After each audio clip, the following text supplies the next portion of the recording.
Dominicales. Entonces esta mañana vamos a terminar nuestro estudio y quiero comenzar con un pequeño chistorete para abrir el... No tiene nada que ver con el mensaje, generalmente tiene que ver con el mensaje, pero no encontré ninguno que fuera con el mensaje, es que dije, de todos modos voy a contar este chiste. Resulta que llega un muchacho con su novia, ¿no? Y la novia muy arregladita y todo, le dice, mi amor, ¿qué perfume traes? Y le dice, Noches del Sahara. Y dice, pues ya se te murió un camello. ¿A qué olería? Pobrecita. Bueno, estamos terminando entonces el capítulo 14 de San Juan. Ayer, qué rápido se pasa el tiempo, fue como ayer. Pero el domingo pasado vimos que el Señor Jesucristo les revela a sus discípulos que Él es el camino, la verdad y la vida, y les da una serie de revelaciones. El capítulo 14 es maravilloso porque el Señor Jesucristo tiene un tiempo de intimidad con sus discípulos, con sus apóstoles. Él está en el aposento alto celebrando la Pascua con sus discípulos, y si usted recuerda y ha leído el Evangelio de Lucas, dice, ¿cuánto he deseado tomar con ustedes esta Pascua? Entonces el Señor Jesús tenía el anhelo de estar con sus discípulos en ese tiempo especial, y cuando hay una cena, ¿se acuerdan Apocalipsis 3:20? Le está hablando a la iglesia y dice, aquí yo estoy a la puerta y llamo, si alguno oye mi voz y abre la puerta, entraré a él y ¿qué?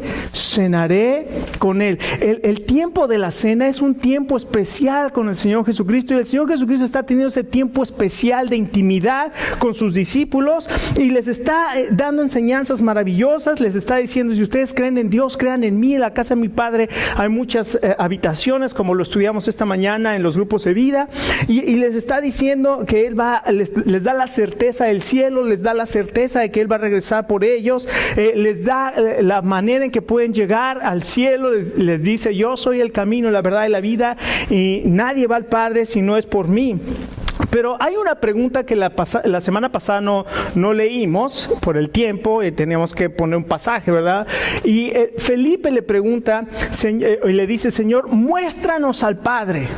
Muéstranos al Padre y con esto vamos a tener suficiente. Y el Señor Jesucristo le dice, tanto tiempo hace que he estado con ustedes y aún no me conoces. Si conocieras al Padre, también a mí me conocerías, porque yo estoy en el Padre y el Padre está en mí. Qué impresionante revelación les está dando el Señor Jesucristo a sus discípulos, diciéndoles, yo y el Padre somos la misma persona. Él se está haciendo igual a Dios. Y acompáñenme a leer ahí en el capítulo 14. Vamos a leer estos versos del 11 al 13. Escuchen las palabras maravillosas del Señor Jesús a sus discípulos. Les dice, creedme que yo soy en el Padre y el Padre en mí. De otra manera, creedme por las mismas obras. Escuche, verso 12. De cierto les digo, el que cree en mí, las obras que yo hago, él las hará y aún mayores hará, porque yo voy al Padre. Déjeme preguntarle esta mañana, ¿usted ha creído en el Señor Jesucristo? ¿Usted cree en el Señor Jesucristo? El Señor Jesucristo dice que el que cree en Él, las obras que Él hizo hará y aún mayores. ¿Sabe que el Señor nos está llamando a cada uno de nosotros a hacer obras mayores, a predicar el Evangelio, a ser discípulos en todas las naciones, a que este lugar en el que estamos esté lleno por personas que están alabando al Señor Jesucristo y que le dan la gloria a Él por su misericordia y por su amor, porque cada uno de nosotros hemos entendido el llamado que Él nos ha hecho de proclamar su nombre? Y como vamos a ver en el capítulo de hoy, Él es la vid verdadera y Él es la vid que hace que nosotros podamos llevar mucho fruto. Y el propósito de Dios para usted y para mí es que nosotros seamos cristianos llenos de fruto. Así es que el Señor Jesús les está dando todas estas revelaciones y llega un momento ahí al final del capítulo 14 que les dice, levantémonos, vámonos de aquí. Pero hay algo tremendo que les dice, porque justamente antes de decirle levántense y vámonos de aquí, les dice, ahora el príncipe de este mundo va a llegar y él no tiene nada conmigo. Sabe que su momento de morir, de sufrir, ha llegado, y les dice a sus discípulos, levántense y vámonos de aquí. Y entonces sale y comienza a caminar se levantan del aposento alto, salen de Jerusalén y comienzan a caminar hacia el monte de los olivos, y dicen algunos comentaristas que el camino hacia el Monte de los Olivos, al pie del Monte de los Olivos, había varios viñedos, y además ahí estaba el huerto de Getsemaní, donde el Señor Jesucristo oró y pasó sus últimos momentos de agonía delante del Padre, diciendo: Señor, si es posible que pase en mí esta copa, mas no se haga mi voluntad, sino la tuya. Cuando iba pasando por ahí y vio los viñedos, vio esas plantas con uvas, ahora era la Pascua, era de noche. La Pascua siempre se celebra con luna llena. Entonces la luna alumbraba aquel lugar de una manera espectacular para los viñedos, y al pasar por ahí tomó una de las plantas de la vid para darles una lección objetiva a sus discípulos que nunca se les olvidara. Y esa misma lección que el Señor Jesucristo les dio a sus discípulos aquella noche, nos la da a nosotros. Porque el propósito de Dios para nosotros es que nosotros llevemos fruto. Vamos a leer juntos Juan capítulo 15, los versos 1 al 3. Y también vamos a leer el verso 16. Fíjense lo que dice la palabra de Dios. Voy a aprender aquí porque les digo que ya no veo.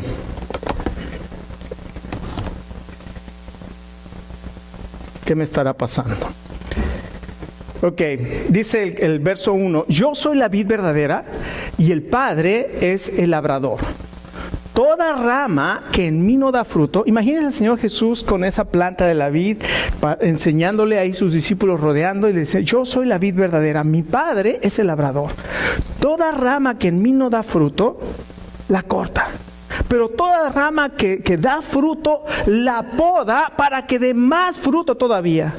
Ustedes ya están podados por la palabra que yo les he hablado. Es la misma palabra que utiliza ahí, podar y limpiar, es la misma palabra. Ustedes ya están limpios por la palabra que les he hablado. Ahora vea el verso 16 conmigo.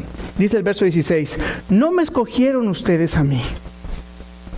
Qué tremendo. Aquí ninguno de los que estamos aquí estamos porque yo tenía un deseo de conocer a Dios. No, la Biblia dice que Dios nos escogió a nosotros. El Señor nos escogió a nosotros, sino que yo os escogí a ustedes y los comisioné para que vayan y den fruto.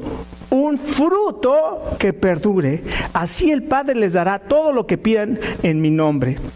Así es que el Señor Jesús nos está diciendo y les está diciendo a sus discípulos: ustedes no me escogieron, yo los escogí y los he puesto, les he dado una comisión, que lleven mucho fruto. Escuche, el propósito de Dios para cada uno de nosotros es que en nuestra vida podamos llevar mucho, no fruto, sino mucho fruto, y no un fruto temporal, sino un fruto permanente, un fruto que perdure. Ahora, esta enseñanza está en contraste completamente con apenas unos días antes. ¿Se acuerdan cuando el Señor Jesucristo va llegando a Jerusalén y ve una higuera y se acerca a la higuera para tomar fruto de esa higuera? ¿Y se acuerdan lo que pasa con esa higuera? ¿Qué tenía? No tenía fruto. ¿Y qué hizo el Señor con esa higuera? La maldijo y le dijo: nunca más crezca fruto en ti. Y se fueron, y al otro día que pasaron, Pedro vio la higuera que había maldecido el Señor. ¿Y qué pasó con esa higuera? ¿Se acuerda? Estaba seca, estaba marchita. Y Pedro le dijo: Señor, mira aquella higuera que tú maldijiste. Y el Señor le dice: Pedro, ya no me acuerdo qué le dice, pero algo le dice. ¿Para qué invento? Mejor digo, no me acuerdo. Mejor digo, no me acuerdo lo que sí, que diga una cosa que no es. Pero el Señor utiliza ese ejemplo en contraste ahora con esta vid que está llena de fruto. Les dice: ustedes ya estén limpios por la palabra que les he hablado. Ahora ustedes pueden producir mucho fruto. ¿Y se acuerdan por qué puede producir mucho fruto? Porque yo voy al Padre y ustedes van a saber que el Padre está en mí. ¿Y yo en dónde? Yo estoy en ustedes. Y les da la promesa, en el capítulo 14 les da la promesa del Espíritu Santo y le dice, yo me voy, aquí que yo me voy, y voy a orar al Padre y les dará otro consolador. Ese día sabrán que yo estoy en el Padre, el Espíritu Santo, dice, estará con ustedes y estará en ustedes. Así es que todo lo que pidan al Padre en mi nombre, yo lo haré. Qué impresionantes palabras. Si esta mañana no salimos de aquí con un ardor, un fuego en nuestro corazón que nos diga, Señor, que podamos decir, Señor, tú me has llamado para dar fruto y me has capacitado con el poder de tu Espíritu Santo para que dé fruto. Señor, yo quiero ser esa vid tomada de ti, arraigada en ti, Señor, para que haya vida en mí y para que pueda dar ese fruto que permanezca para la gloria de tu nombre. En este pasaje vamos a entender tres principios para tener esa vida fructífera. En primer lugar, podemos conocer y entender el principio. ¿Cuál es el principio? ¿Cuál es el fundamento para poder tener una vida fructífera? El Señor Jesucristo lo dice claramente: yo soy la vid verdadera. El fundamento es una relación personal, íntima, viva, significativa con el Señor Jesucristo. Si usted pregunta en la calle, cualquier persona, y le pregunta, ¿tú eres cristiano? ¿Tú crees en Dios? ¿Tú crees en Cristo? La gran mayoría tal vez te va a decir sí. Pero si tú le preguntas, ¿tienes una relación viva, íntima, personal, significativa con el Señor Jesucristo? Te van a preguntar, ¿a qué te refieres? Porque no entienden lo que es esa relación íntima, personal, viva y significativa. Y si le puedo poner más adjetivos, se lo ponía. Con el Señor Jesucristo, estar tomado de Él, vivir de acuerdo a su palabra, estar en oración, estar constantemente haciendo su voluntad y no la nuestra. Entonces, en este principio debemos entender que los discípulos, ahora que el Señor Jesucristo iba a ser llevado al cielo, ellos iban a tener una relación íntima con Dios a través del Espíritu Santo que el Señor Jesucristo les iba a dejar, como dice en el verso 16. Ahora, aquí encontramos en primer lugar entonces que Jesús es la fuente de vida. Él dice, yo soy la vid verdadera. Él es la fuente de vida. Ahora, cuando Él dice, yo soy la vid verdadera, quiere decir que hay vides que son ¿qué? Falsas. ¿Ok? Hay ramas que son falsas. O troncos, perdón, porque Él es la vid. Hay troncos que son falsos. Ahora, ¿cuáles podrían ser esos troncos falsos? Bueno, para nosotros podría ser algunas cosas como pensar que el materialismo va a satisfacer me va a dar propósito y satisfacción en mi vida. Entonces, hay gente que busca el materialismo, ganar más dinero, tener más cosas, y busca en el tener significado de la vida. Y el Señor dice, es una vid falsa. El placer, el hedonismo. La vida es placer, voy a disfrutar de la vida. No quiero ser rico, pero quiero disfrutar de la vida. El placer. Eso tampoco te va a satisfacer porque cada vez vas a necesitar más y más y no va a satisfacer tu vida. El conocimiento, la religión. Hay tantas cosas que son vides falsas, que son troncos falsos donde la gente quiere encontrar significado y el Señor Jesucristo dice, yo soy la vid verdadera. Fuera del Señor Jesucristo no hay satisfacción para la vida. Así de simple. No hay satisfacción para la vida. Pero el Señor Jesucristo lo que está hablando es algo mucho más profundo que solamente lo material, el placer y todo eso. Les está hablando a sus discípulos que eran judíos y que eran de la nación de Israel y que sabían que en el Antiguo Testamento se llama a la nación de Israel, se le conoce como la vid. Es una planta de la vid. En Isaías capítulo 5 habla de esa vid. En Salmo 80 habla de esa vid. Y lo que habla de esa vid es que el Señor, Dios vino a buscar fruto de la vid de la nación de Israel y no encontró fruto.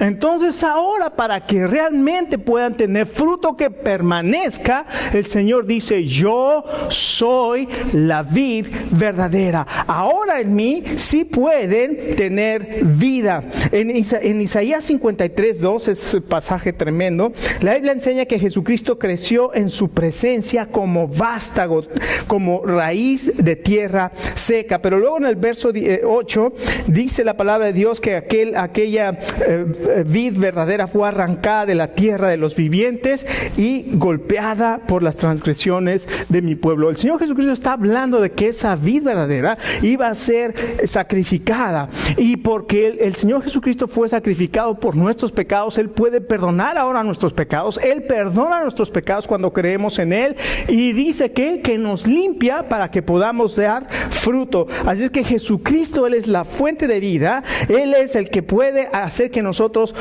podamos dar fruto. Y no hay otra manera para que usted y yo podamos tener fruto. Y lo dice aquí en los siguientes versos. Dice que separados de Él, que nada podemos hacer.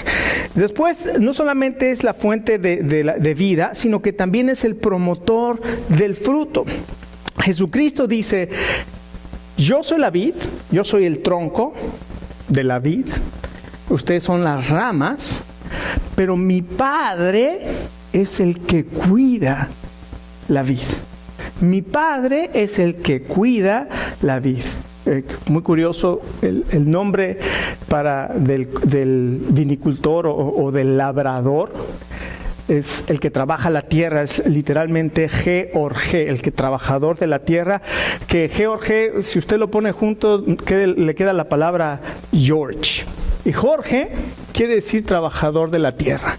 Es la palabra para mi Padre es el labrador, el trabajador de la tierra, el que cuida la vid. Y dice que hay dos tipos de ramas. Hay dos tipos de ramas. Hay una rama que está pegada al tronco y no da fruto.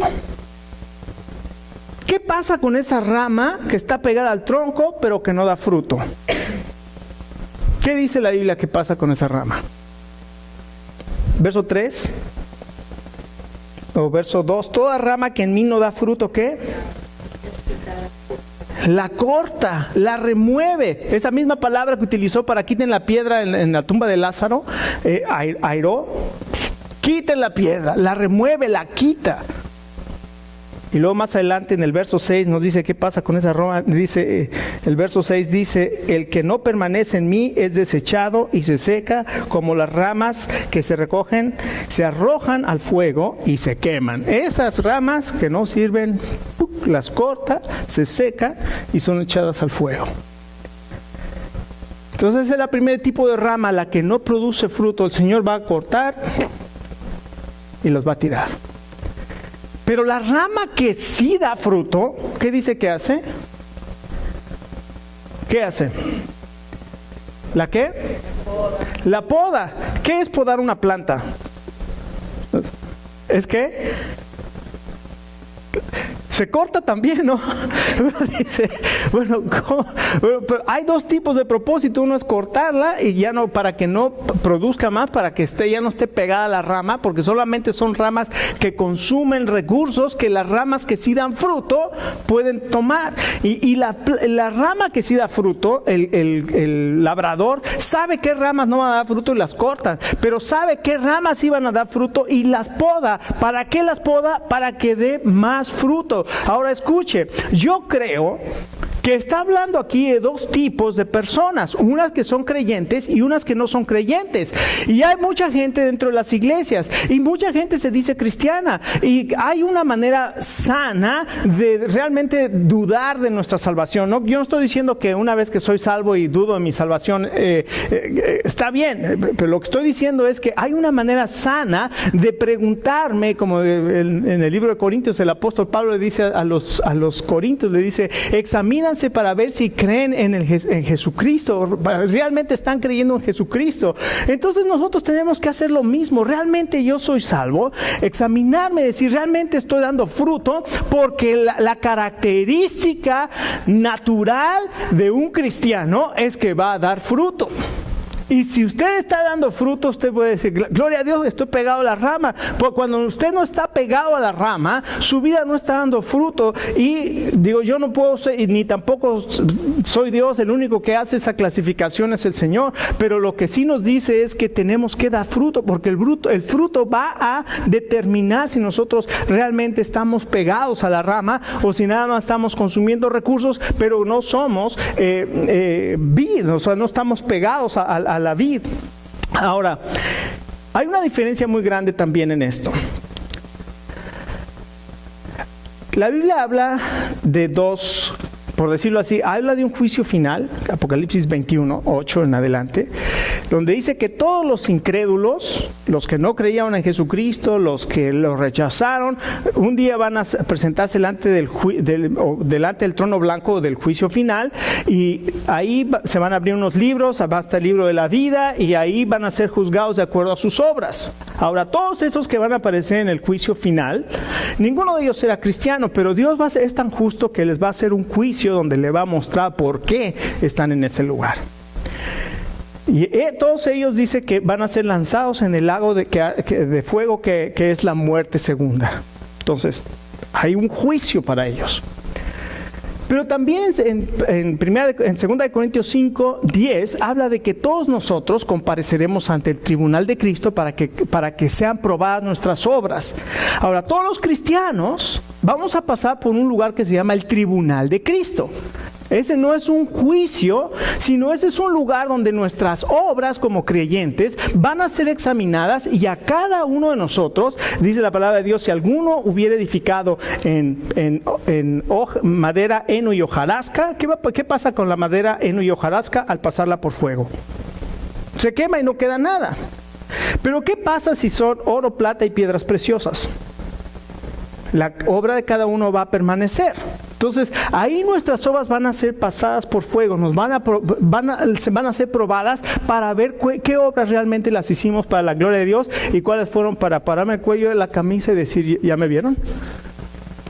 Esas son las obras de heno, madera y hojarasca. Pero las obras que hicimos para la gloria de Dios van a pasar por ahí, y entonces nos van a dar recompensas que las vamos a tirar o las vamos a entregar. Se oyó feo, ¿verdad? Tirar. Se las vamos a entregar al Señor Jesús en el desfile triunfal del Señor Jesucristo, cuando dice que le echaban coronas de oro. Esas van a ser lo que nosotros vamos a estar dándole al vencedor cuando el Señor Jesucristo regrese por su iglesia, ese desfile triunfal del Señor Jesucristo.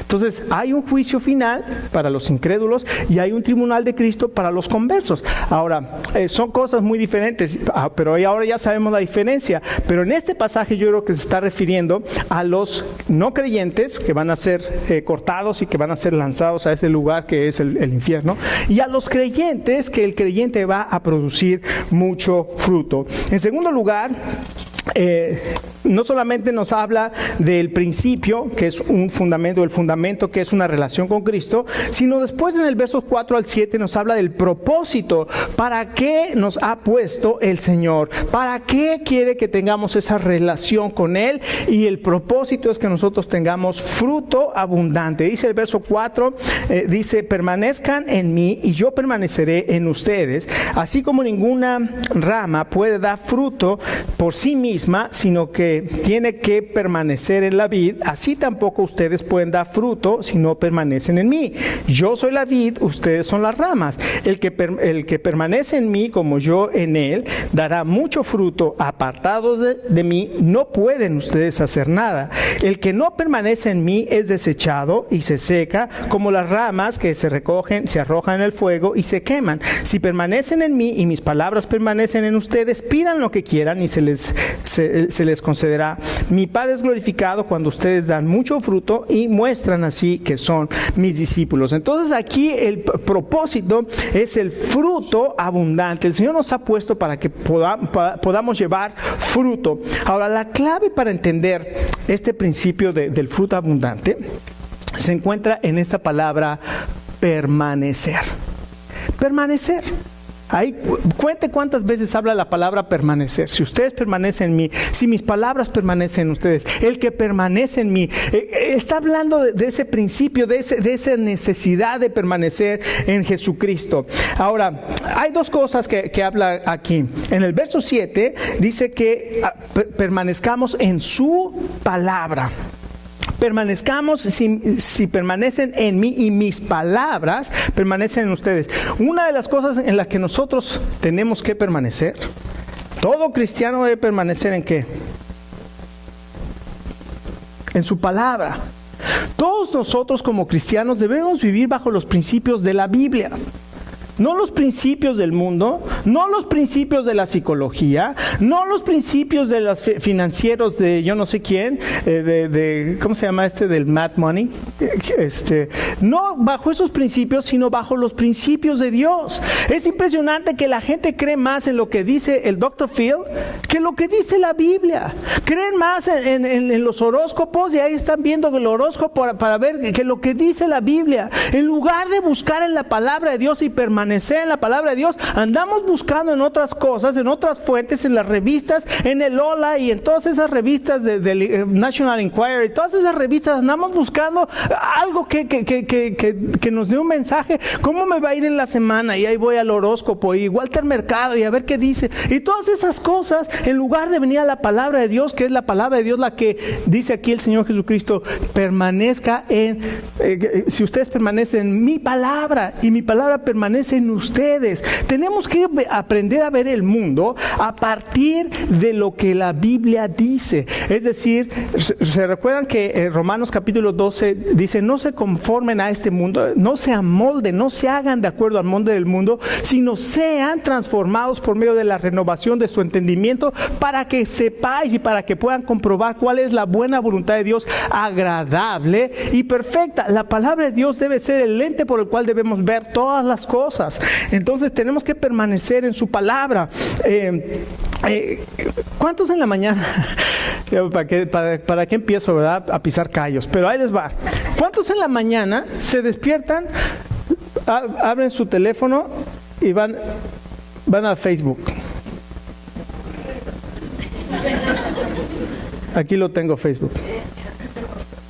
Entonces comienzo a ver y a pasarme una hora viendo gente que puso videos de fulano, de sutano y perengano, y cuando me doy cuenta ya se me fue la hora y ya me tengo que ir corriendo. Pero déjeme decirle que aquí usted tiene la aplicación de YouVersion, inmediatamente le saca el verso del día. Déjeme decirle, Dios tiene un muro con un texto pegado cada día para que usted y yo, al momento de levantarnos, veamos el muro de Dios y nos llenemos de sus mensajes maravillosos para nuestra vida. Dejemos el Facebook en segundo, tercero o quinto lugar, pero vayamos al muro de la palabra de Dios, el texto de la palabra de Dios que necesitamos para nuestra vida, para estar llenos de su presencia, para estar llenos de su palabra. No solamente la permanencia en su palabra, sino también la preeminencia de la oración. Tenemos que vivir en oración. Ahora, honestamente, la oración es lo más difícil, es una de las disciplinas más para mí es muy fácil agarrar la Biblia y leerla. Bueno, no es tan fácil, pero es más fácil. Agarro mi Biblia, ya tengo mi plan de lectura del año, entonces ya nada más veo qué capítulos me toca ese día y los leo y ya. Pero eso es muy diferente a meditar su palabra, es muy diferente a orar la palabra de Dios, pero la disciplina de orar se necesita tiempo, se necesita un plan. Si tienes un plan, es maravilloso. Yo tengo en mi teléfono también, ya todo lo tenemos en el teléfono, ¿verdad? Entro ahí en Dropbox, tengo ahí una carpeta que se llama oración y ya nada más voy, ahí tengo hasta por días, lunes, martes, miércoles, jueves. Entonces ya nada más voy el lunes y ahí tengo toda mi lista de oración para orar. Y además saco la lista de oración de la iglesia y comienzo nombre por nombre, familia por familia, o sea, familia por familia, nombre por nombre, persona por persona, hijo por hijo. Y orando por la iglesia, orando por nosotros, orando que el Señor nos bendiga. Pero si todos nosotros hacemos eso, vamos a ser una iglesia y cristianos que vamos a estar dando fruto. Y no solamente esto, sino también nos habla cuál va a ser el producto y cuál es el deseo de Dios, qué va a ser el resultado de dar fruto, qué va a ser el resultado de permanecer en esa relación con el Señor. El fruto, dice el verso 8, mi Padre es glorificado cuando ustedes dan fruto. Miren, mis hermanos, gloria a Dios que venimos acá y este canto que cantamos, precioso, me encanta. Te doy gloria, gloria. La Biblia dice, en esto es glorificado mi Padre, en que des fruto. Con la boca lo puedo decir 1000 veces, te doy gloria, hasta puedo brincar. Te doy gloria. Pero la Biblia dice, en esto es glorificado mi Padre, en que des fruto. Eso es el deseo, el anhelo de Dios para nosotros, es que demos fruto. Así es que Dios es glorificado a través del fruto. Y esto se hace a través de permanecer en su palabra y a través de permanecer en la oración. ¿Cómo doy fruto? Mostrando un carácter cristiano. El fruto del Espíritu Santo en mi vida, ¿cuál es? Amor, gozo, paz, paciencia, benignidad, bondad, fe, mansedumbre y templanza. Contra tales cosas, dice la Biblia, no hay ley. Lo que anhela el Señor para nosotros es que nuestro carácter sea cada vez más semejante al carácter de Jesucristo, quien cuando lo maldecían, ¿qué? No respondía con maldición. Él es paciente. ¿Somos pacientes? ¿Nos exasperamos? Digo, yo soy un ser humano y cuando me pego me duele y cuando me corto me sale sangre. Pero el carácter de Cristo debe estar siendo formando en nosotros. Se debe estar formando en nosotros. Y eso va a suceder cuando estamos pasando tiempo en la palabra, tiempo en la oración, tiempo en la comunión con los hermanos. Eso es lo que Dios nos ha dado.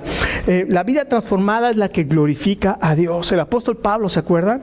El apóstol Pablo perseguía a los cristianos y un día se encuentra con el Señor. Camina a Damasco, una luz le aparece, cae al piso y escucha la voz que le dice, Saulo, Saulo, ¿por qué me persigues? ¿Quién eres, Señor? Yo soy Jesús, a quien tú persigues. ¿Se imagina? ¿Cuántos han tenido una experiencia así? Gloria a Dios. El Señor que se revela a nosotros. Y después Saulo comienza a buscar a los hermanos para ir a la iglesia y la gente de la iglesia, los apóstoles, no, este es el que nos perseguía, este es el que nos mataba, este fue el que estuvo ahí cuando mataron a Esteban y es más, él fue el que tomó la ropa de Esteban cuando lo apedreaban. Tenían temor. Y el apóstol Pablo dice en Gálatas 1, dando su testimonio, dice, y la gente no me conocía, pero glorificaban a Dios en mí porque escuchaban a aquel que nos perseguía ahora es de la fe. Y ahora por la transformación de vida de ese hombre, la gente glorificaba a Dios. Mis hermanos, no hay cosa más maravillosa que cuando nuestra vida es transformada por el Espíritu y está reflejando el carácter de Cristo, la gente va a glorificar a Dios por nosotros, por ellos, por nosotros, así es. Así que tenemos que permanecer en amor, como dice el verso 9-10, así es que como el Padre me ha amado, yo también los he amado a ustedes, permanezcan en mi amor. ¿Sabe por qué? ¿Por qué tenemos que permanecer en amor? Porque el amor cubre multitud de pecados. Y miren, mis hermanos, el lugar donde vamos a tener más pruebas acerca del amor es nuestro hogar, es nuestra iglesia. Ahí vamos a ser probados para ver si realmente amamos. Si amamos a nuestra esposa, si amamos a nuestros hijos, si amamos a nuestros hermanos en Cristo en la iglesia. ¿Por qué? Porque somos seres humanos y fallamos. Pero dice que permanezcamos en su amor. Y no solamente eso, dice que así vamos a poder participar de su gozo. En el verso 11 dice, les he dicho estas cosas para que en mí tengan alegría. Déjeme preguntarle esta mañana, ¿está gozoso? Si usted está permaneciendo en la palabra del Señor, usted puede tener ese gozo. Estas cosas les he hablado para que tengan gozo. ¿Para qué Dios te ha puesto en esta tierra? ¿Para qué Dios te ha puesto en tu familia, en medio de tu familia? ¿Para qué Dios te ha puesto en esta iglesia? ¿Para qué Dios te ha puesto en tu trabajo? ¿Para qué Dios te ha puesto en esta comunidad? ¿Para qué? Para dar fruto. Todo este mensaje es Dios nos ha puesto para que demos fruto y nuestro fruto permanezca. Pero ¿sabe qué? Necesitamos permanecer. Necesitamos permanecer pegados en una relación viva con el Señor Jesucristo. Necesitamos permanecer en su palabra y en la oración. Necesitamos que nuestro carácter sea transformado y sea cada vez más semejante al carácter de Cristo. Y así estamos glorificando a Dios. Esta mañana usted necesita ser renovado. Esta mañana usted necesita llenar su corazón del Espíritu Santo. La palabra de Dios nos invita y nos dice: no os embriaguéis con vino, en lo cual hay disolución. Antes, sed llenos del Espíritu Santo. Llénate del Espíritu Santo en esta mañana. El Señor Jesucristo dijo: yo rogaré al Padre y Él enviará otro Consolador, el Espíritu que viene del Padre, el cual está con ustedes y estará en ustedes. El Espíritu Santo puede llenar nuestras vidas esta mañana. Vamos a poner...